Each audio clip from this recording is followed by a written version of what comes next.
once again. We are, we're back in front of the microphone, back in front of the computer. It is another episode of the Great Out Podcast. I am the host, Jay the Gray. And man, I just, usually I will say something, I started saying, this whole thing about, I hope you're ready to be grayed out. And I do hope that. But pulling people toward the middle has been kind of the nature of this. And hoping that, being a voice firm in the middle, offering some reasoned thoughts, some reasoned viewpoints, kind of saying, hey, you know what, there's no good that's going to come from us pointing at another side and saying one thing or another.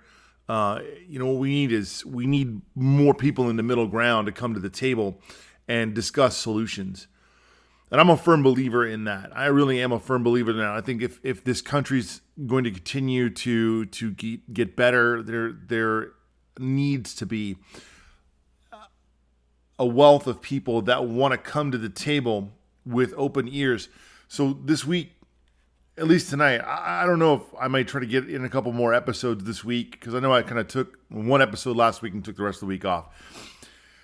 Because my mind is just washed in so many different things because there's so much going on. When I started this, right, this is episode number 6 we're on. This is the 6th episode. There's the intro episode, and then 4 episodes beyond that of actual audio for podcasts. Like the first was YouTube only, and it seems like forever ago. But I'm sitting here and I am just washed. I'm awash. I'm adrift. I'm something.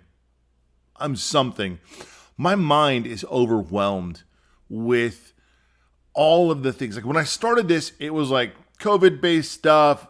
Some political rants and raves on both sides, getting tired of the over politicization of everything. And to be very honest, it's happening in the current environment as well, in the current crisis of this idea that everyone's screaming for equality of justice, screaming for equality of treatment, screaming for human equality. There is so much politicizing going on, and you have people like on the extreme edges of both ends of this, just like bah. And people I've been on social media. I'm old enough to have been on social media for a long time, right? I was an early adopter of Twitter. I was an early adopter of I was about a normal adopter of Facebook for someone my age. But I've been on Facebook for a long time. I think, 12 years, maybe 12 years. My account's been live, maybe longer than that. Maybe I can't remember, but at least 12 years, possibly longer. And I'm just going to say, I've seen people concerned in ways I never have about racial injustice and racial inequity and all of these things. And it's awesome. It's awesome. And I would say probably for a large part of people, there just has never been there's been some incidents in our lives where we've looked and gone, oh, that's horrible, and we should say something about that. And people say something, but there's something different about this moment in time.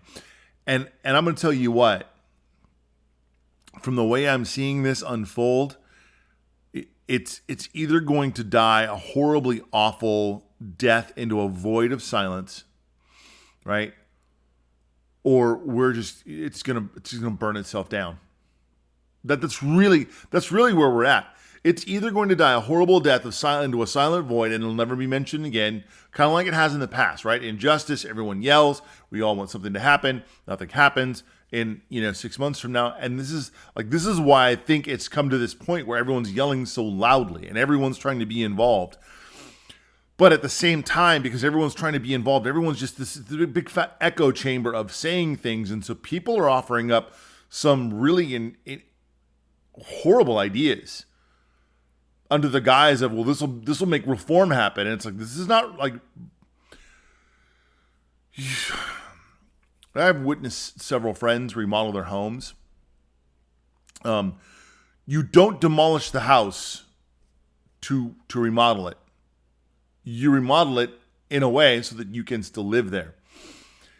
So when you see people talking about abolishing police, I'm just like, wait, that's an extreme grab. And that's just one of the things. And I'm going to say, like, I don't probably won't talk for that long tonight because I'm just not. I want to be cohesive or concise in thought and offer things and not ramble. And tonight's really difficult. I just came on here because I'm like, I've just got so much stirring in my brain, and I can't quite figure out what it is we're trying to accomplish. But I'm going to say this: if we're not careful, nothing will be accomplished, because all it will be is a huge new political game. And the left and the right will continue to do what the left and the right have always done. They will choose their sides, they will pick their camps, and it will just become one more talking point for an election. That's it. That's all you're going to get out of it if we're not careful. And if that's what you want it to become, great. If you want it to be the new cause du jour for politicians to stand up and pound their chests about and sound super sensitive or super aware or super woke, then that's what you'll get. All you're going to get is someone who appears to be that, who isn't solutions minded, because all they want to do is spout political rhetoric. And that's all you're going to get. Because all they want to do is pacify their base and earn their base's vote and maybe a few swing voters one way or the other. And so if you've already got your camp, then you're going to pick your camp and you're going to stamp your feet into the ground. You're going to say, yes, this is what needs to happen. And if you're a progressive, the more progressive it is, the better for you. And if you're a conservative, then the more conservative it is, the better for you. You're going to have the blue line people who are ardent supporters of police no matter what, and they're like, we gotta back the blue. And then you're gonna have people that are into they are just so far in the camp of whatever we can do to push an agenda over here. And here's where it turns what is good and what is right and what is honorable about pursuing justice for the Black community into something that is just, it's not the same aim anymore. It's no longer about justice for the Black community. It's about saying there'll be justice so that they can, I don't know, earn the trust, I don't get it. And so I'm just like, this whole thing is mind-boggling. But here's what I see. For the first time in my 48 years of life, now again, I was a kid, didn't know a lot about this kind of stuff. I'm going to say in the first time in my adult life, it seems to be that we have reached the point where we can actually have reform if we want it, if people are willing to sit down at the table, be adults, and seek realistic, true reform. Nothing more. Realistic, true reform. And everyone's like, revolution, reform. And the problem is it's always going to be ideology. It's going to be ideologically based. Right? Status quo, reform, revolution. People are screaming for revolution. I'm telling you, we don't need revolution. Reform has been working, and it's evidence. I'm telling you, from the 1970s until now, if you cannot honestly say that in the realm of areas like where systemic racism lived, there have been steady steps progressively making things better. And that's just the truth. That's just the truth. And so when we continue to hunt down these systemic areas with these broad statements and these broad swaths of hashtags and chants and signs, and it's nothing more than just, I don't know, it's just raw emotion without any basis in, and I talked about this last week, and if you haven't seen last week's episode, I mean, not many have. Again, I just keep doing this probably for my own sanity. But if you haven't seen last week's episode, it's going to be around here somewhere. I'll try to make sure, at this point in time, the video pops around somewhere. But last week I talked about this, just raw and uncut. Like, we need hard truths and open ears to make us better people. And that's both ways. We both ways need hard truths and open ears to make us better people. If your ideology is clouding your ears and your mind, you will not be open to hear hard truths, no matter who you are. And even when I say this, there are people out there right now that would hear these words and go, that's right. Those people need hard truths so they can become better people. And I'm saying, then you, if that's you, if you heard those words, hard truths make better people for those people. Those people need hard truths. If that's you, you're missing the point and you're part of the problem. You're just part of the problem. I'm going to say this emphatically. You are part of the problem. You're not helping make anything better by standing on your ideological, foundation of whatever it may be, saying, I'm right, I'm right, I'm right. Other people are stupid, wrong, and dumb. It's never going to help anybody. And we have to be able to agree on that when we just stand in our ideological grounds and we won't listen to anything else because we have determined that we are so right that other people are not only wrong, they're evil, they're morons, they're heartless, they're callous, they're intent on the destruction of our country. I'm telling you, like, someone's hearing this and going, yep, that's how those people think. And it's like, are you kidding me? It's both ways. One of the reasons years and years ago I stopped listening to political radio was the fact that no matter what you heard, one of the end-all results, one of the end-all reasons that things were the way they were is because the other political party were evil, heartless, dumb.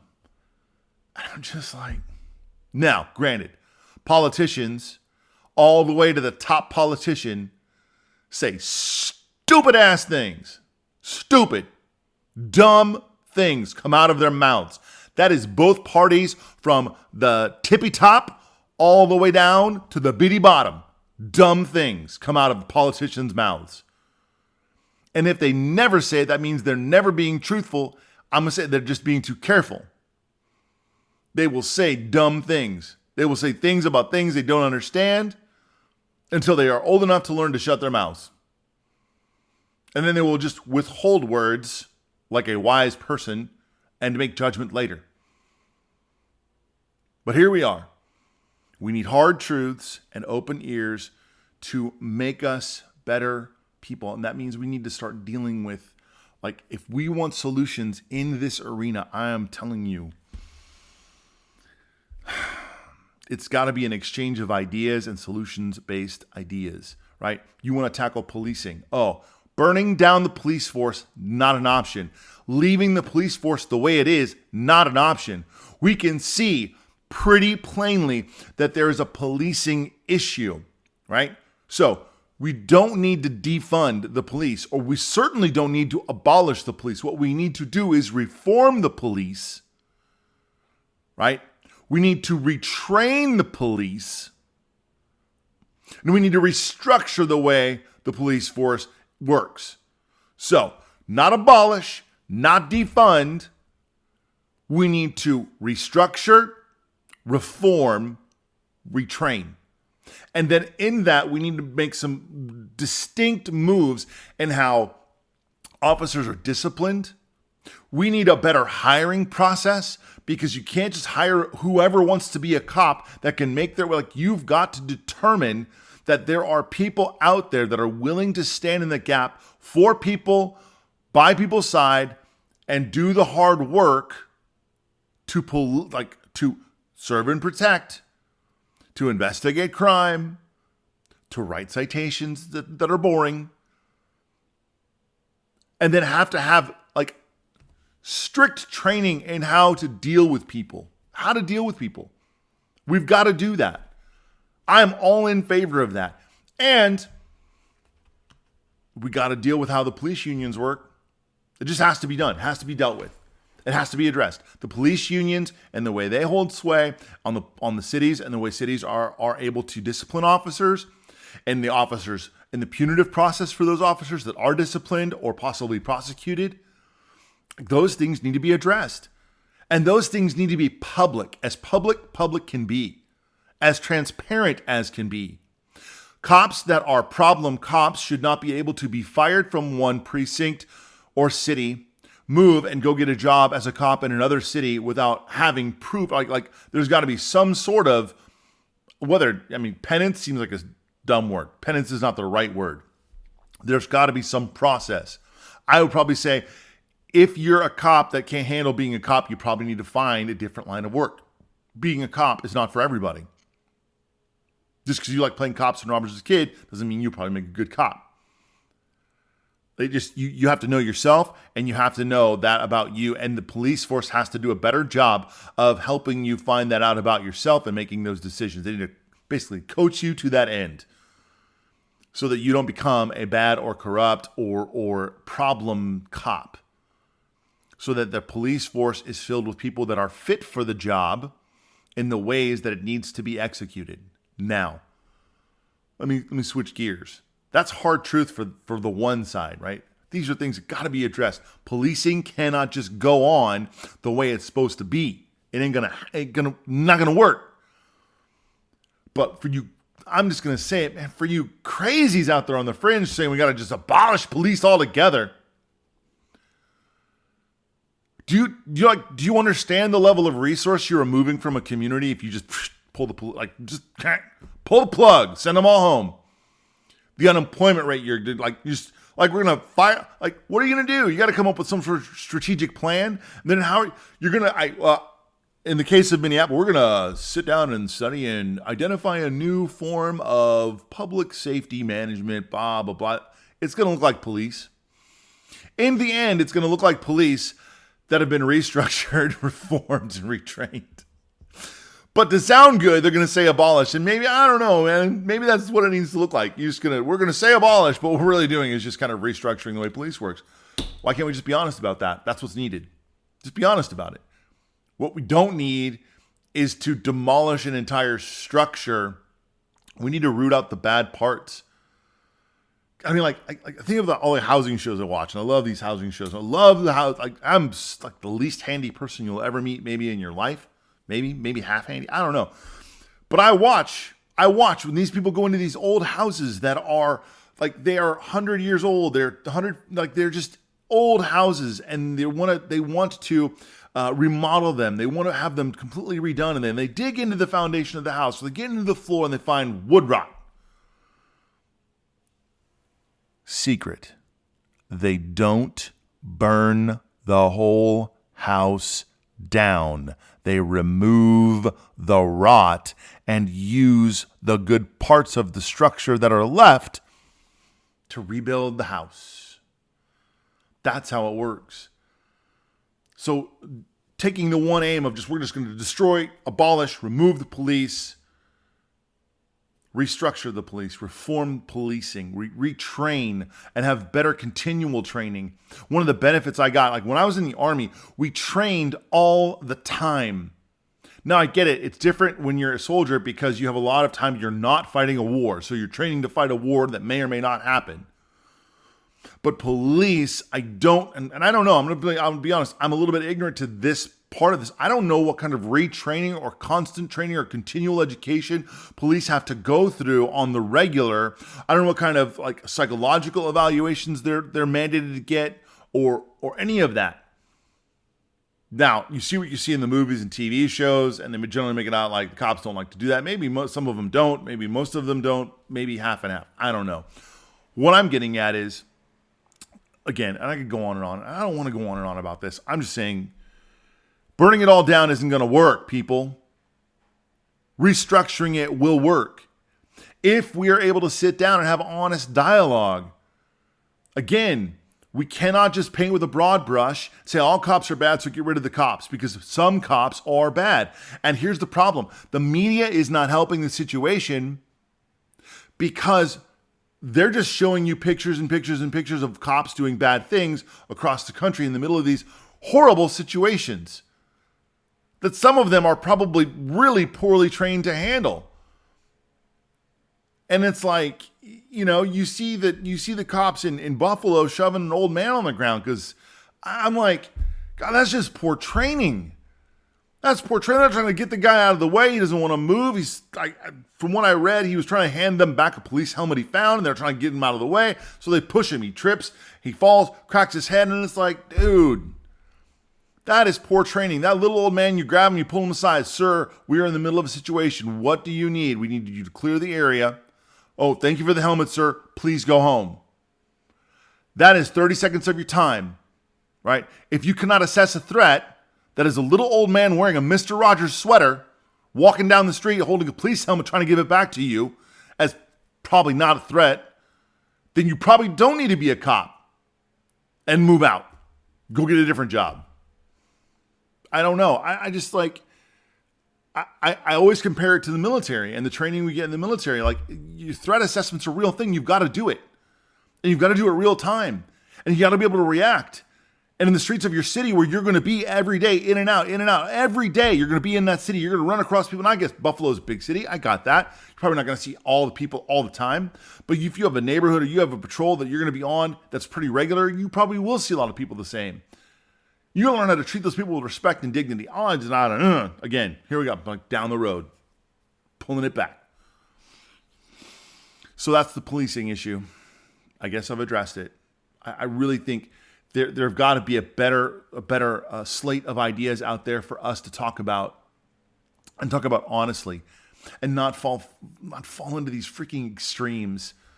And not be parroting these extremes because we want to sound like we're in favor of, like, don't fall for the lie that you just have to start parroting everything you see online that people are saying are good for the Black community as good. There are a variety of voices coming out of the Black community that are saying many different things. And we have to listen more broadly.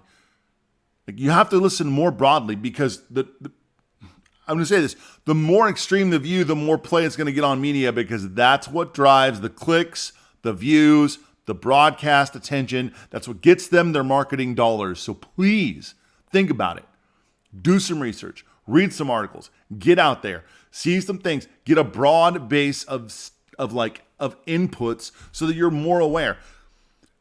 Do not, and I repeat, do not, and this, you know what, man, I'm not probably gonna, you know what,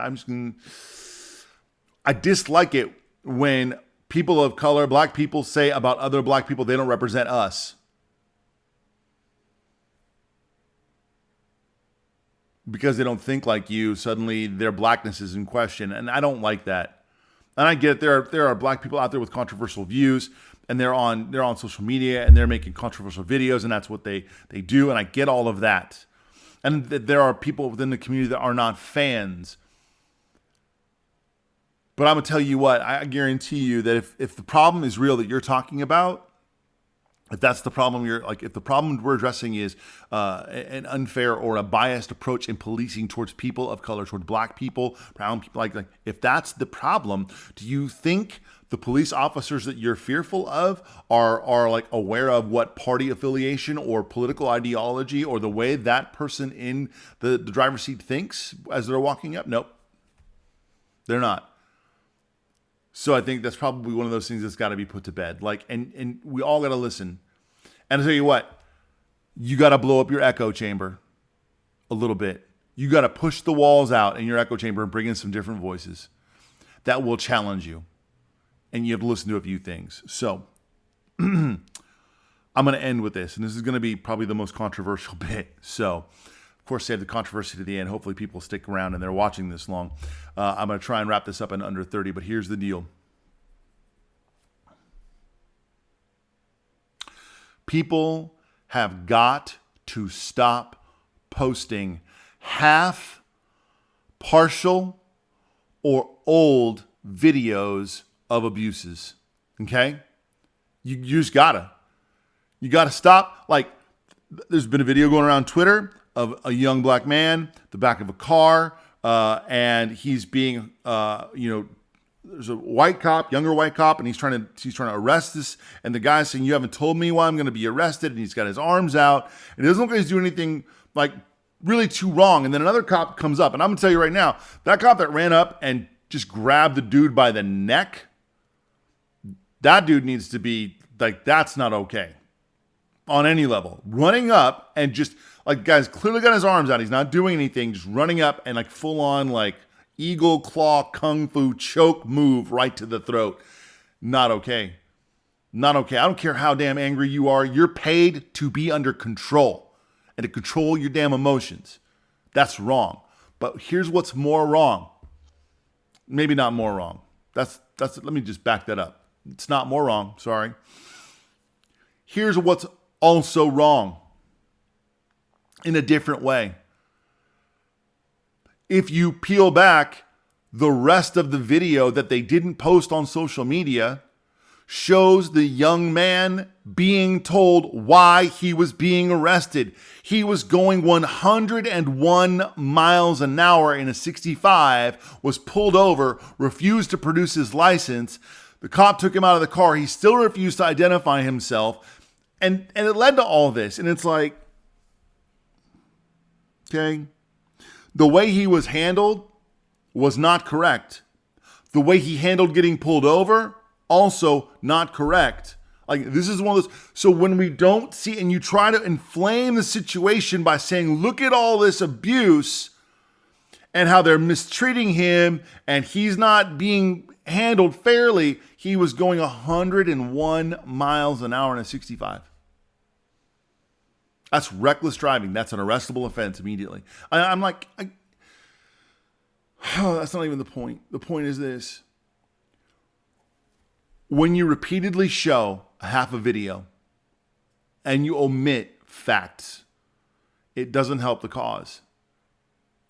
It doesn't, like, I'm telling you, it doesn't help. It doesn't help. And for anyone out who thinks it does help highlight anything, I would like, please change my mind, because how does it help when you're basically providing the opposite opinion with ammunition saying, see, the narrative is so weak that they have to keep lying and shifting and not telling the whole truth. And so now we're right, they're wrong. They're just lying. They're just trying to just keep driving this narrative of what's not true.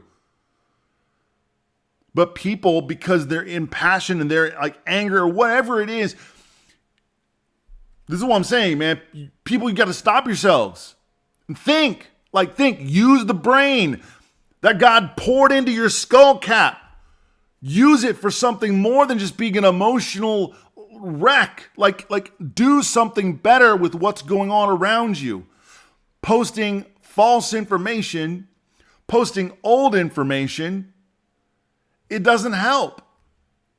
For example, on another video going around Twitter today, 2-year-old video of a cop who is trying to arrest a woman for apparently it's a title transfer violation in the state of Washington. And I will try to find the links, make sure they're posted in the description so everyone can see these. And granted, this officer's actions are egregious when just the clip of the video is shown that's been floating around Twitter.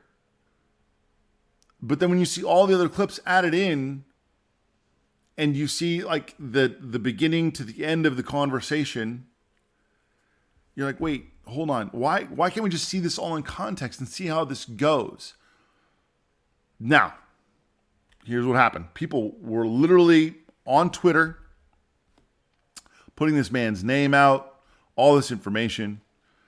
And I get you're angry, but that event also happened 2 years ago. 2 years ago. In Bellevue, Washington. And the Bellevue Police Department had to readdress it, and they've already investigated. They've already dealt with the officer. They have a program that literally every use of force goes through an investigation. The woman herself did not file a complaint, and the department reached out to her several times, according to their report, saying they wanted to resolve this and ask her questions, and she refused to get in contact with them. Now, whether that's her frustration, saying it wouldn't matter, I get that there's more to it. There's a broader. This is not to diminish anyone's feelings. This is not to diminish the level of inequity and injustice there is present, but it's to say, when you do that, When you continue to post old videos that have been all the police department's going to say, well, we investigated it. Here's the solution. We reached out to the person in question who did not file a complaint. They refused to cooperate. They refused to comment. They refused to be part of the investigation. Then what are you left with? Do you think that the police department's going to reopen the investigation that they've already done and resolved? No, it's a waste of money. It's self-defeating. It's literally self-defeating to do, because all it does is feed ammo to the opposite opinion, saying, look, the narrative is weak, therefore they keep producing fake half information. So, and here I am, and I realize, and I'll say it again, as a white guy, I get it. My voice is just a lot of noise, and it might even seem to come off as insensitive. I'm not trying to be insensitive. I'm just trying to, at some point, there's got to be a discussion. And I'm trying to take part in some community, some nationwide community building groups and discussions about how does the nation come together around this? How do we, and I'm telling you, it's never been like this. It's never, in all my adult life, I've never seen a moment where it literally is poised for true and reasonable reform to make things change. And if we fall victim to the extremes on either side, nothing will change. It will just be one more political argument.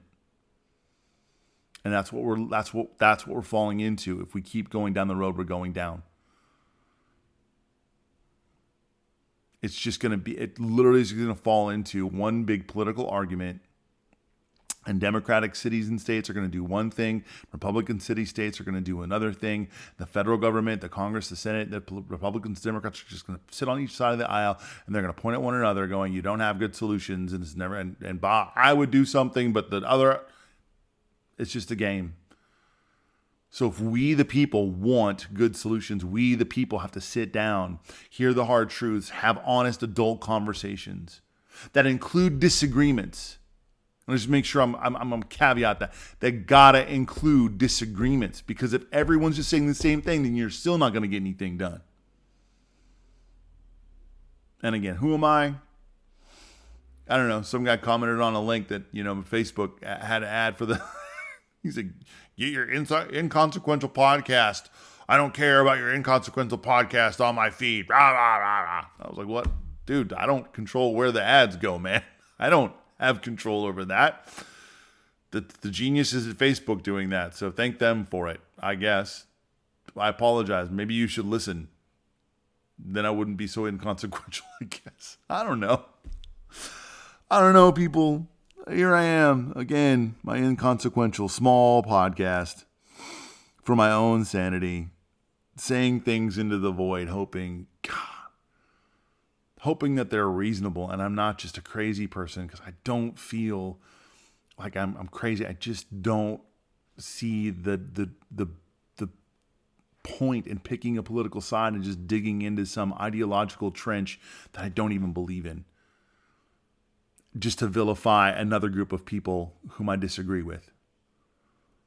That just seems as stupid can be. Pointless.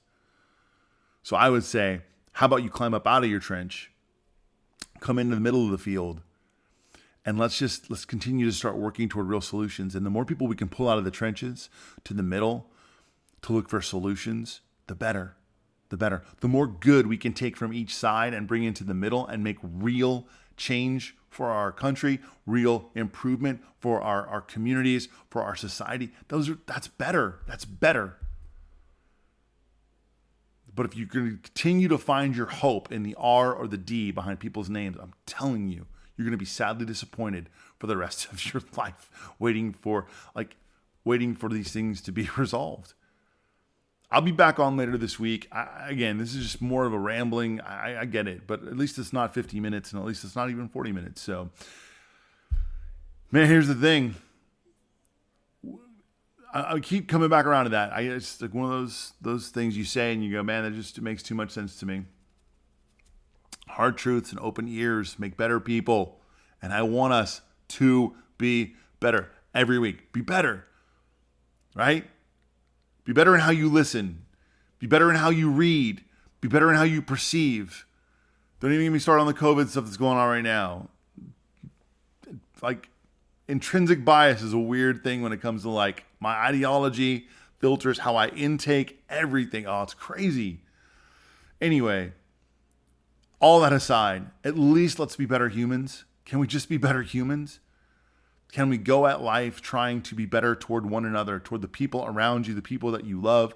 Continue to love them well. Find other people to love and love them well. Be better today, better tomorrow, and the day after that.